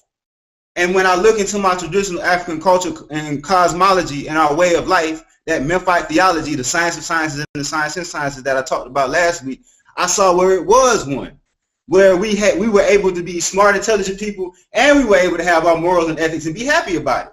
You follow what I'm saying? So, what I want to do in this class, I want to explore that dichotomy a little bit more. I want to talk about some other things like New Age religions, spiritual systems, etc. Excuse me. And I also want to talk about two other things. There was, during the week, I came across two articles, and I'm going to do a screen share. I came across two articles. One article basically said the modern day slave class is anyone who cannot do math, and that's about 95% of the population. This was relevant to the information that I was talking about last week, because one thing I said last week was I felt like the combination of our spirituality with our science, and science is not just limited to science and science, math, and technology, and engineering, but science is just a short way of saying that. If we don't combine our spirituality and our science, it would be the difference between slavery and freedom, and it'll be the difference between survival and extinction. So this article has basically come out to say the modern day slave class is anyone who cannot do math. Basically saying without this certain skill, this basic certain skill, that because math is not just the ability to add and subtract, it's not just the ability to solve for unknowns and solve equations, but it also builds a certain type of mentality, right? Without these skills that are related to math, you're limited to a certain, unfortunately, within this economic system, you're limited to a certain economic class. You're limited to what this article is calling the modern day slave class. Another article that I came across, I'm just going to click over the tab and I hope it gets shared. If not, then I'll put the link in the description of the class after, once it posts up to the web. But it's basically saying how African Americans may be left out of the job force in the 21st century, right? Basically saying, I hope I said 21st and not 24th, but it's basically saying African Americans will be left out of the job market, in the future because of the things that we tend to value, right? Because of our the one point they make in the article is how the church is a driving force in the community. And unless the churches, the African American churches in particular, start accepting science and math and things like this more and start promoting it more, we're going to be left out. Now this goes back, it's directly related with this other article talking about the modern day slave class. So, it's not just me. It's not just a sentiment that's held by me. This is a sentiment that people around the world are observing, right? Without this certain skill level and skill set, and which this other article was talking about, without the combination of that science, math, technology, engineering with your spirituality, it's not looking good. It's not looking good for our people in the future. One of the things I look into the future, and I don't mean that in a spooky sense, but I make projections, right? What's happened is NASA is no longer going into space, right? I want to paint a picture for people. NASA has basically stopped going out into space, or having manned missions go out into space, and they deregulated it. So now you have a lot of privately means like just an individual with some money, privately owned space companies, venturing out into space, and they're going to start sending people into space, right? All right, let's combine that with the announcement that Stephen Hawking put out maybe 2 to 3 or maybe 4 weeks ago, saying that humanity only has 1,000 years left on this planet Earth before Earth is no more, right? Or it won't be as conducive to sustain a human population as it is now. Now you have a privately, I want to just paint a picture for people. 1,000 years for my religious people. One day with the Lord is like 1,000 years, right? That's what they say in the religious text. So 1,000 years, that's a day in the eyes of God, right? So what he said is, you got a day, 1,000 years that this planet has, and we got to start looking elsewhere, right? Let's combine that with the fact that space exploration is now privately owned. Privately owned companies is private, and it's my thing. So I can regulate it. I can say who's coming, and I can say who's not, right? So what do our people do if and when, I'm talking about possibilities now, I'm looking into the future. The day comes when the earth is no longer suitable for life, and the only method and means to get up off this planet, I'm not even talking about jobs, I'm talking about basic survival. The only method and means to get up off this planet is owned, operated, and regulated by private individuals that don't care nothing about Africans and people of African descent. What is our future at that point? You follow what I'm saying, man? I cannot overemphasize. Like, I like to laugh, I like to play, I like to be lighthearted, you know what I'm saying? But when I'm talking about this is serious, this is the difference between survival and extinction, I kid you not. When I say this is the difference between slavery and freedom, the article clearly said it. These are not my words. These are sentiments that people all over the planet are seeing, and other people are seeing. You know what I mean? You go to the grocery store, and it's not as many tellers. They got self-checkouts now. Now, if you were the person programming the self-checkouts and creating those things, then you still have employment. But all those brothers and sisters who used to be cashiers, they losing their job to robots, basically. You know what I'm saying? So those are things that I saw during the week that I felt was relevant and related to what I was talking about last week, and I wanted to bring it up. I haven't even gotten to my notes yet.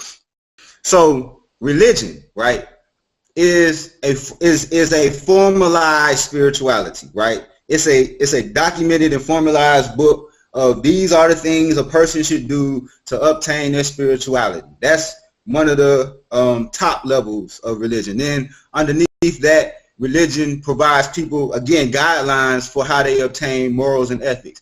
And then underneath that, religions have to, it's not even a matter of that they do it or not, they have to provide food, clothing, shelter, education, entertainment, and social interactions for their members in order for them to want to stay. If they don't have those things, then the people will leave. So that's what religion is. Now, we have to recognize that there are religions really, religions that exist today in 2013 that did not exist 5,000 years ago, right? There was a different, let's talk about Egypt. There was an Egyptian religion, and even in Egypt, see, this is another thing that I don't like it when people say the Egyptians believe this and the Egyptians, where they try to generalize all of Egypt. Egypt was a melting pot, just like America. You follow what I'm saying? So just like we got different races of people in America and different groups of people in America that believe different things, Egypt was the same way. Now, in this city, they might have believed one thing. In another city, they might have believed something else. There were different races of people there, so it was a melting pot. But within that melting pot of ancient Egypt, there were different religions. The Egyptologists might call them cults. They say the cult of Horus and the cult of Sekhmet and the cult. But those are religions. You know what I'm saying? All religions start off as a small cult, which is, and that small cult is basically a group of people that have come together and said, you know what? These are the things that I think we should do to obtain our spirituality. That's how it starts. Now, we have to recognize human nature. It does, because I'm a scientist, so I at times I step outside of my humanity and I just look back at it, right? And so it's like, if throughout the thousands and thousands and thousands and thousands of years, we've seen religions come and go, they wax and wane, the energy transforms into different things. Also, regardless of what religion is invented, regardless of which religion is the most dominant one, right? We always find some people that are not satisfied with that. They pull away. Then they find other people that agree with them. They click up. Then they create a new little cult. Then they create, and then that becomes a new religion. And it keeps going this way on and on and on and on and on. Why do I say that? I say that because when I say religion, right, all I'm saying is a set of formalized practices, beliefs, things that people do to obtain their spirituality, to obtain their morals and ethics, and that's what a religion is in a nutshell. And so when I say science may become a new religion, I could argue that science is a religion. I'm not going to argue. I will say that science is a religion to some people, right? Most people who prescribe to being atheists, right? They say, I don't believe in God, I don't believe in a religion, but that is a religion because what happens with a religion is like a program, right? You can predict how a person will react. You can predict their responses. You can predict how they're going to see the world based on their guideline book, right? So when you talk about an atheist, the atheist says, I don't believe in God, I don't believe in religion, but yet I can predict, because you have a title, atheist, I can predict how you're going to respond to certain things. If I ask you about the origin of the world, you're probably not going to say, God, on the first day, God did this, in the beginning, void with darkness. You're probably not going to have that conversation with me. If you're an atheist, you're probably going to go into a big bang, right? If you're an atheist and I ask you, well, what's going to happen after you die, you're probably not going to say anything about your spirit returns to God. You're going to probably say, oh, nothing. You just sit in the ground and rot, because you're an atheist, and I can predict I know your religious text, even though you haven't formed, there's no such thing as the book of atheism, right? But yet, I can predict how you're going to respond. So that is a religion. Now this is a perfect segue into what I wanted to talk about this week, which is religions in general. Religions in general. Hold on, before I do that, I want to answer your question. So, will science become a new religion? I think science already is a religion, even though the people who prescribe to that doctrine don't see it as a religion. I think it already is a religion, right? And so it's not a matter of will it become a new religion, it's just how many people will gravitate towards that doctrine. For the people who already believe in the religion of science, right? The importance to have scientists that look like self and kind so that our people are not disenfranchised within that context is very important. Going forward, you know what I'm saying, it's going to be necessary. So that's going to always be necessary within that context, within that doctrine of science. So let's talk about religions in general, right? What is a religion? I've already defined it, right? But what are the different types of religion, right? They may not say, this is my religion. They may say, this is my way of life. This is my spirituality. But if you have a group of 2, 3, 4, 1,000, 5,000, 10,000 people that agree with you, then that's you a religion. I can predict your responses. To me, this is me speaking. There is a religion of, I call it conspiracyism. And people who prescribe to the religion of conspiracyism, I can predict how they respond to certain things that happen in the world. If a major catastrophe happens in the world, they're going to come up with an explanation that is different from the overall explanation. So when the Boston bombings occurred, there's the official story, and then there's the story that the people who prescribe to the doctrine of conspiracyism prescribe to. When the shootings at the movie theater happens, there's the official story, and then there's the doctrine. You know what I'm saying? There's the conspiracyism belief about it. And it goes 9/11. When 9/11 happens, there's the official story, and there's the conspiracy story. And within the context of the conspiracyism religion, who is their prophet? Who is their messenger? Well, I know one of their messengers is Alex Jones. Anytime something happens, you know what I'm saying, the official story is told, and then Alex Jones, within hours of the event, is telling his people what to believe. And everybody who prescribes and follows that religion, they promote that message just like a Jehovah's Witness will walk up to you and give you a pamphlet. You know what I'm saying? So conspiracyism is a religion. UFOism is a religion. People who believe that, you know, aliens are going to come back and save us. Aliens going to come from the heavens and save us before it's all over. And they got the Nordic aliens, the blonde hair, blue eye aliens. Then they got the reptilian, the devil. It's the same angels and demons, you know what I'm saying, type of thing, playing out from the extraterrestrial perspective. So the UFOism is a religion. What's some other ones? And then when we get into spirituality, you know what I'm saying? I call it pseudoscientism. You follow what I'm saying? Where there's a set of beliefs that people have. You know, if I have this crystal sitting next to my computer, then it's going to stop rays from doing this. And if I have, you know, there's a doctrine around what I call the pseudoscientism religion. That's a religion. You follow what I'm saying? And all of these different boxes that people prescribe to, all of these different boxes that people are in, even though they may not see it as a box, they say, I'm thinking outside the box. Yeah, you're thinking outside of the main box, but you still in a box. You still in the box, because I can predict how you're going to respond. This is why I said this a long time ago when I was a teenager. I said true wisdom is not being able to think outside the box.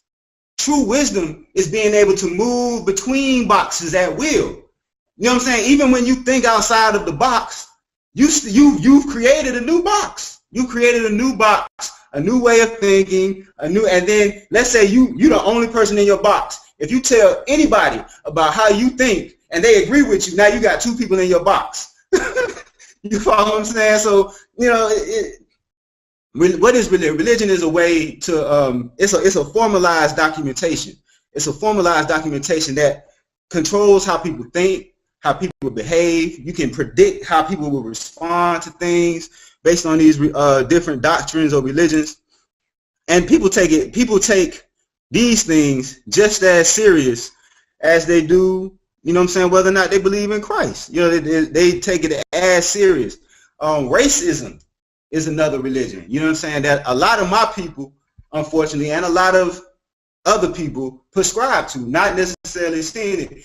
You know, after I did the lecture last week, somebody left a comment on the video asking, what about the system of racism, white supremacy? Isn't that a type of religion? I would say yes. I would say yes, the system of racism, white supremacy is a religion. And people who say racism, white supremacy, that's a religion, because it's amongst my people, because racism and white supremacy are two separate things. Racism is not white supremacy. Like again, this is a religion. There's this thing, there's a doctrine amongst my people in particular that we're not capable, Africans and people of African descent are not capable of being racist. That's simply not true. That to say we're not capable, we're incapable, we don't have the ability of being racist is a white supremacy, because you're saying there's a mental ability. Racism, let me first define racism. Racism is the pre-assumption, the prejudgment of a person based upon their race, right?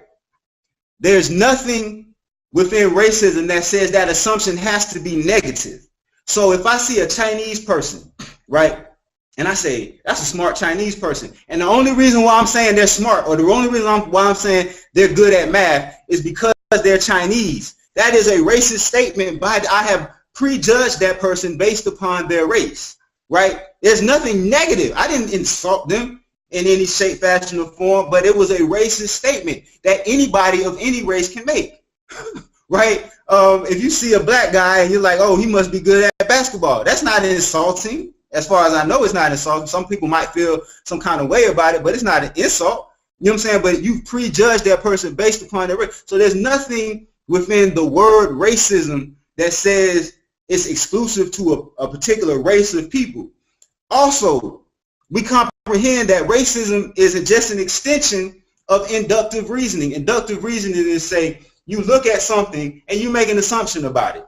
That's part of the scientific method, believe it or not. When you look at something, you make an assumption. If I see a guy come in and he got a scully on and a big coat and he's not walking so good, and I assume that he's on drugs or something's wrong with him, right? I made an assumption about that person based on their clothes. I'm a clothesist, right? But you know, again, so it's part of inductive. It's a mental faculty that everybody on the planet has. The problem with racism, now I don't even want to say race, because racism is just a subset. The problem with assumptions is when you obtain experience, when you obtain evidence that shows that your assumption is false, that's problematic. If you're a white person and you see a black guy and you say, because he's black, he must be stupid. Because he's black, he must be ignorant. You walk up, first, that's a problem anyway, because you've assumed the worst about this person. But once you walk up to them and they are not ignorant, they're not stupid, they're smarter than you, it's illogical and irrational to hold on to that. Just like it would be illogical and irrational for you to see a guy walking down the street with a scully and a big coat, and you think he's a bum. You walk up to him, you find out he has a PhD, or he's this genius. You know what I'm saying? So, what's my point? I'm straying too far off my point. My point is, racism is an extension of the mental ability of inductive reasoning, right? To say that black people are incapable of inductive reasoning and white people are capable of it promotes whites. You're saying there is something that white people can do that black people cannot do. That promotes white supremacy. White supremacy is a doctrine that's based on racism. They have racist assumptions about white people. There's nothing within the doctrine of white supremacy that says you have to be white to promote it. You can be a black white supremacist. That's where the whole Clayton Bigsby on Dave Chappelle came from. You could be a black white supremacist. You could be a black person who believes white people are superior, consciously or subconsciously. You know what I'm saying? You could be a Chinese person. You could be an Arab person who believes white people are superior. But what's my point is that the doctrine of racism is a religion. It's a form of religion because you can predict how people will respond who prescribe to that doctrine. The doctrine that my people prescribe to that equates racism and whites, they use it interchangeably, racism, white supremacy. I've been trying to find the source origin, because with all doctrines, there's a prophet, there's a messenger, there's a person who first promoted that idea and said racism equals white supremacy. And now people are saying it. I've been trying to find the source of that doctrine. Who was the first person to say racism, white supremacy? What am I saying? Racism is a religion, white supremacy is a religion, and there's a religion amongst my people that says that racism and white supremacy are one and the same. And in that religion, because in that religion, my people blame all our problems on the white man. I got a cold, it's the white man's fault. I can't pay my car note, it's the white man's fault. Everything that goes wrong is, so that's a religion. You follow what I'm saying? And you can predict how people are going to respond, and it can have positive and negative consequences in the lives of people also. So we talk about these different types of doctrines, these different boxes that people are in. And some people might be in more than one box. You might be a Christian who prescribes to the doctrine of conspiracyism, and you prescribe to the doctrine of racism. You know what I'm saying? You might be a spiritualist who prescribes to the doctrine of UFOism. And sometimes the doctrines that you prescribe to conflict and contrast. You follow what I'm saying? So why did I bring this up? These are the different religions. These are the different programs that are operating or running on the operating system of people's minds, right? And there's no point in time when people won't have a religion. There's no point. I don't see it. I don't see it. Even, well, let me put it this way. I don't have any evidence in the past of people not having a religion. It might not be formalized. It might not be written down, but it's a general understanding that exists amongst people. It's a general understanding about how to act, how to obtain spirituality, that people have, either written, formally written or not formally written, that they prescribe to, and that's always been in existence. And there's a multitude of different ones. And so when we talk about science, out of all of those boxes that people prescribe to, science is the box that produces results, right? It might not produce morals and ethics by the Western standard that is held at now, but again, in our traditional African standard, it did. And there's another piece I want to talk about today. It may not produce morals and ethics, but it does produce results. It does create houses. It does give you food. It gives you food, clothing, shelter. It is education. It creates a method and a means for your entertainment. You follow what I'm saying? And once you have all of those things, then you can socialize, or you can socialize while you're creating those things, right? But when these things are necessary for survival and well-being, right? And science is the doctrine that creates that. So people who are deficient or who don't even prescribe to that doctrine or deficient in that doctrine, you know what I'm saying, they tend to be at the mercy of those who do. Now, when we go into, let me talk about the Stolen Legacy book by George G.M. James. He talks about the Memphite theology, how it grew out of ancient Kemetic concepts. And then he talks about the different philosophers who studied in ancient Egypt who took the Memphite theology and back to the Greeks, right? These people, I might get their names wrong, but you got people like Plato, Aristotle, Pythagoras, Socrates, these different, Greek philosophers. Not only did they talk about science, but they also were philosophers about morals and ethics, right? Which means this is evidence. This is evidence that if you go to read any of their paper, you'll see where they have scientific conversations and they talk about morals and ethics. This is evidence that what they receive, what they study, combined the science and the morals and ethics into one. It combined the science and the spirituality in one, which is the point that I talk about in the Science and Sciences and the Science and Sciences book, where you had the philosopher Ptahhotep from ancient Egypt. You know, he's talking about ways to act, ways to behave, right? But he's talking about it, you know, with a sort of scientific comprehension. Same thing with the 42 laws of Ma'at. So, you know, that the way we held it, the way we had it, we had our science and our spirituality in one. So we didn't necessarily have to pick between, you know, do I have to be around people with right knowledge who are miserable, unhappy, and they don't have any morals and ethics, versus people who are happy, they got morals and ethics, but they might not have right knowledge. We had both of them combined in one. And that's one of the concepts that I promote in the Science and Sciences and the Science and Sciences book. So I kind of went into the things I wanted to. I probably didn't talk about it as much as I wanted to, but there's some other things I wanted to talk about.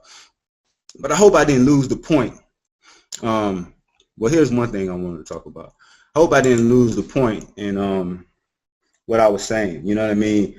I don't see, when I look into the past, I don't see any point in time where there wasn't a sense of religion. It may not be written down and formalized, but it did, you know, exist. You know what I'm saying? I think that to some regard, you can even say that animals have a religion. It's not formalized, but you know, there's certain things like all birds in the morning they chirp. You know what I mean? Now, my mom used to tell me when I was small that that's the birds are praying. They wake up and they start praying.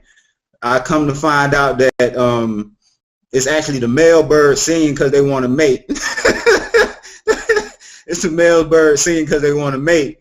But you know what I'm saying? I mean, they all do it. It's a general understanding. They all understand that when it gets cold outside, we got to go to the south. You know what I'm saying? And now this religion that the birds prescribe to is based on science, because they're observing their natural environment and they're adjusting to their natural environment, and it's a general understanding. We can tell that it's a general understanding based on their actions. And you can predict, again, this is religion, you can predict how they're going to react based on their religion, even though it's not formalized. So when I said last week that science, I see science becoming a new religion, I think science already is a religion. I think going forward, as we move into a more technical age, when human beings start traveling out into space, you know what I'm saying, when my great descendants are living on other planets and they're watching holographic versions of this lecture, they're going to be prescribing to a science. They're going to be prescribing to what we now comprehend as religion, that will be more closely related to science.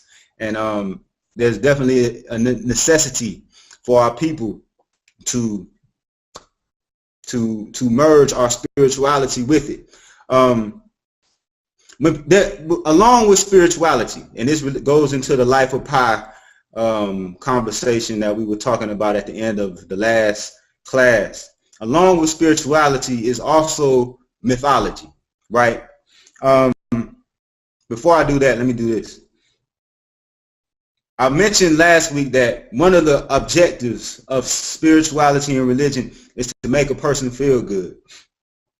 Part of feeling good may be not knowing the truth. There was a joke that a comedian used to say where he was the wife was asking the comedian, why did you cheat on me? Why did you cheat on me? And he said, I cheated. No, she said, why did you lie to me? He said, I didn't tell you because I care about your feelings. As if the truth hurts. The truth is too much. You know what I'm saying? So in order for you to feel good, some things you don't need to know about. So if one of the objectives of religion and spirituality is to make us feel good, put us at ease, and make us calm, it may behoove the people who created those religions to tell lies to people, so people will feel good. You know what I'm saying? I remember having a conversation with this guy, this older guy, and he asked me what did I believe in, and I said, I don't really prescribe to anything. I was like 22, 23. I said, I really don't prescribe to any religion at this point in time. He was like, oh, you're agnostic. I'm thinking to myself, I didn't say I'm agnostic. I said I don't prescribe to anything. I used to be agnostic too until I started getting older in age, and I wanted to believe that, there was an afterlife and I could still be human today. So he admitted that there was a point in time in his life where he didn't believe in what the religions were telling him was the truth.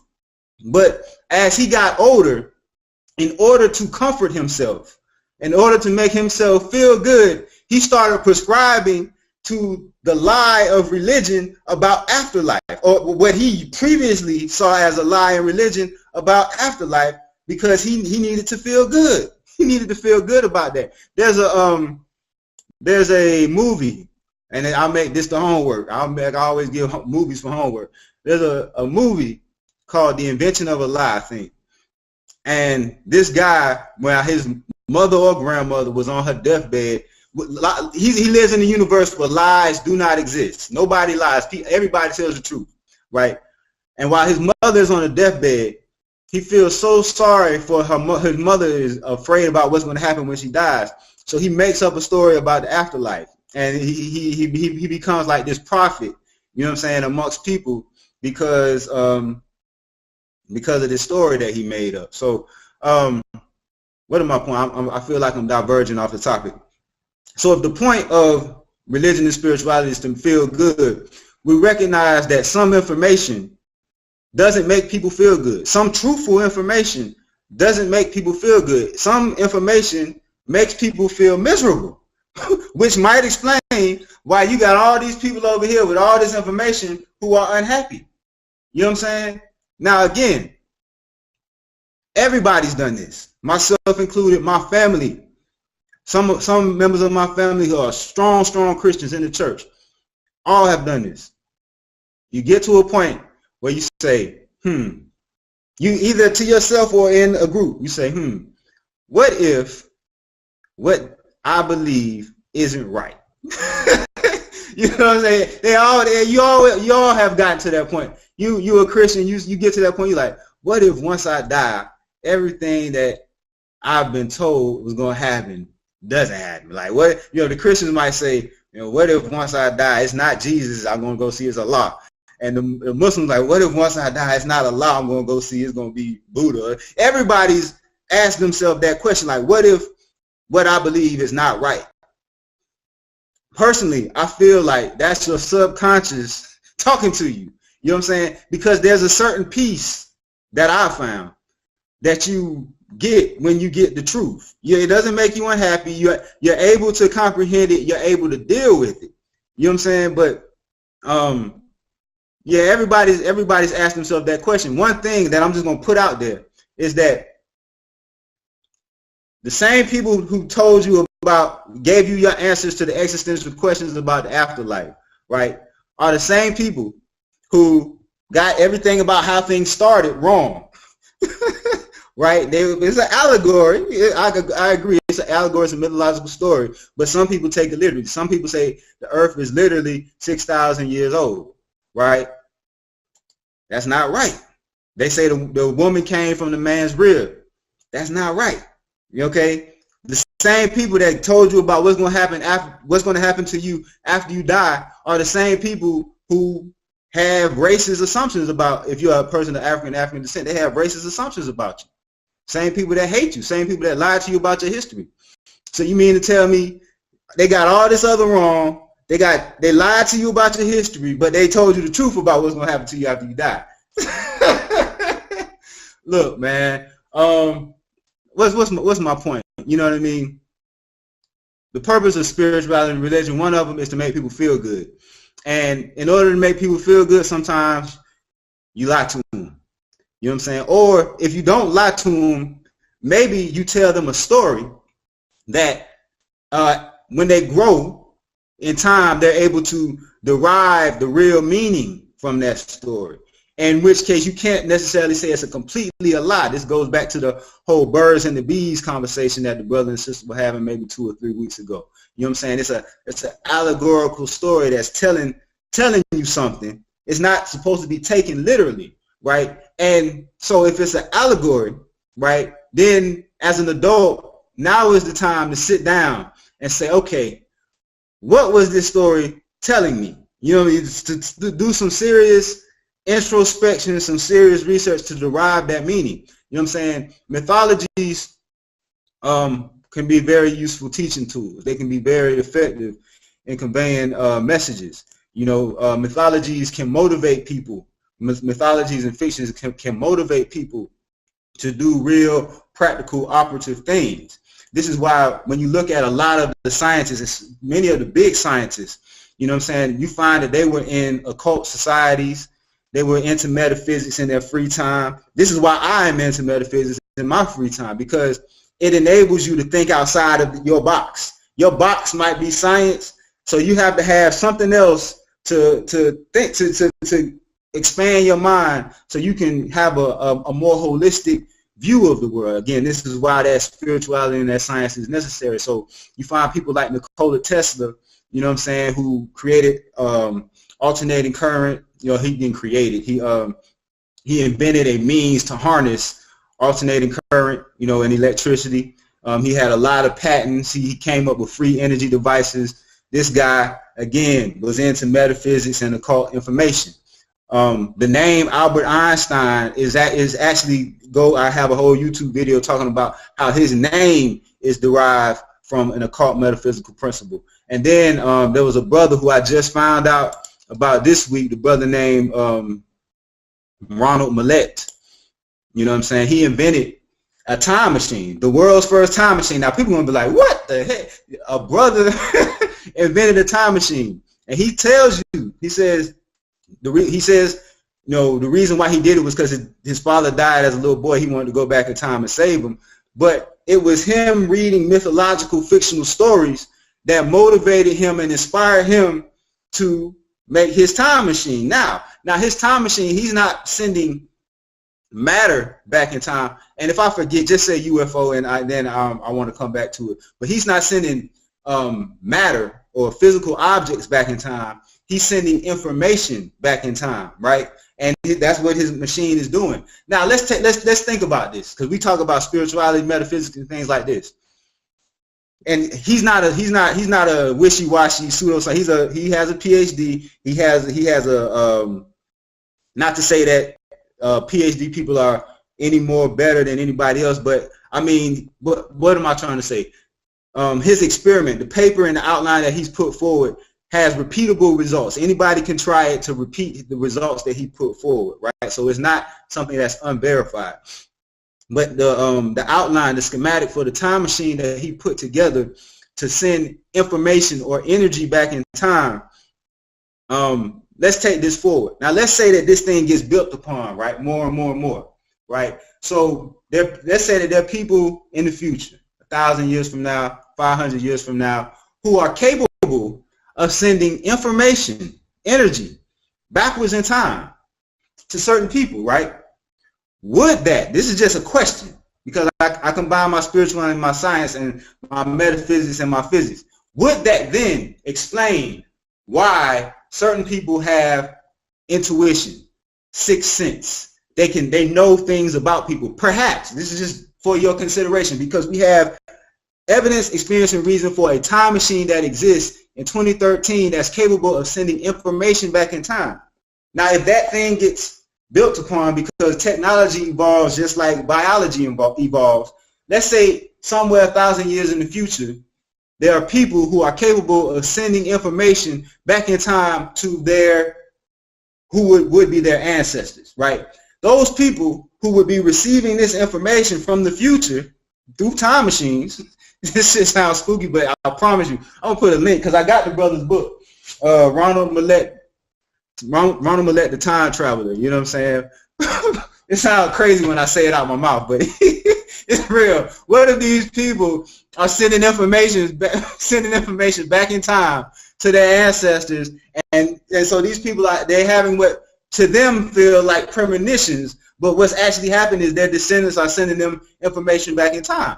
I get premonitions, and always have when I sleep. I get premonitions, then I get there, you have that sense of deja vu. This is just a possible explanation for it. I don't want to go too far out. But the point of me bringing that up is this time machine that this brother's invented was motivated by a mythological fictional story, right? So mythology and fiction, you know what I'm saying, does serve a purpose to motivate operative practical things.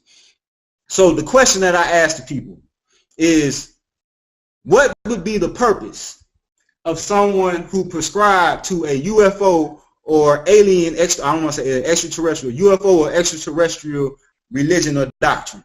Well, how would that motivate those people? Well, for one thing, they wouldn't limit themselves to Earth. They wouldn't limit themselves to Earth. If they believe their ancestors came from another planet, then they may be motivated to say, hey, you know what? I want to get up and go to another planet. You follow what I'm saying? So now let's combine that with this fact that I spoke about at the beginning of the class. We got 1,000 years, if you believe Steve Hawking, right? We got 1,000 years before we got to get up and go off the planet. Well, if our people need religion, if our people need a doctrine to motivate them to do things, then a UFO doctrine, an extraterrestrial belief system, again, it's a belief system. We recognize that it's not true, but it's being used to motivate people to do things, right? That would be a methodology and a means to motivate our people to, now we got astronauts, now we got astrophysicists, now we got a method and means to get up and go. What's my point? The mythology and the factology go hand in hand, just like the spirituality and the science go hand in hand. And the mind has to be acute enough, sharp enough to know how to weed through the two and combine the two. You follow what I'm saying? So the fact that we can call it New Age, right? I can tell you what some of the people who believe. You know what I'm saying? Because okay, you know, they might deal with chakras, they might deal with auras, they deal with crystals. You know what I'm saying? They use words like resonate, they use words like universe. What else? I mean, I'm feeling through it, but I could have a conversation with somebody and you know what kind of doctrine they prescribe to. So the mere fact that we can say New Age religion or spiritual community, I have a general idea, like, again, and this is what I talked about last week, of all the spiritual practices out there, people who say I'm spiritual, they generally do the same things. They generally do, and there's certain things they don't mess with. Like, my point is, when you say spirituality and you say New Age, you know what I'm saying, it's a box that people are in.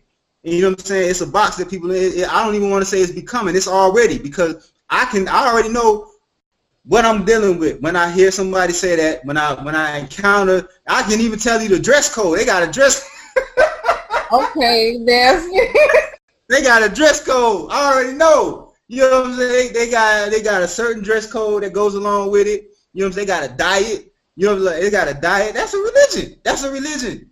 You know, that's a religion, man. And so, yeah, people get fed up with that. They pull away from that. They pull away from that. But I'm saying, when you find somebody who you gravitate toward, if it's just two of y'all got a religion. And so it's not you're not gonna get away from it. You know what I'm saying? All you can really do, you can learn. Again, you gotta learn. That's that life of pi, that 360, that circle. You can learn how to navigate the circle. You know what I'm saying? You can learn how to take the best from everybody's doctrine. You can learn the details of everybody's doctrine, so you can have a conversation with them. You know what I'm saying? That's why it's like learning people's religion is like learning a language. You know what I'm saying? Because it's like certain times, like I couldn't, if I went into a church with this, with what I'm wearing on right now, they wouldn't accept me. They would immediately shut down, right?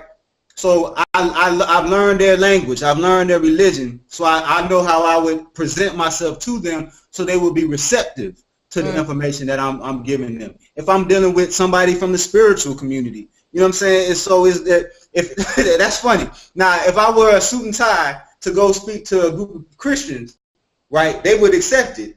But if I if I wear my suit and tie to go speak to some Afrocentric brother, they're gonna be like, hey brother, where's your dashiki? You not down for cause. You know what I'm saying? So it's like, yeah, it's their religion, their religion. So yeah, you know, their religions, you're gonna always, even if it's just you know, you got a personal religion. But you know, it's good to learn how to navigate that circle, learn the details of everybody's spirituality, learn how to have a conversation about, you know, with people who prescribe to different religions. You know what I'm saying? That makes you a more universal person.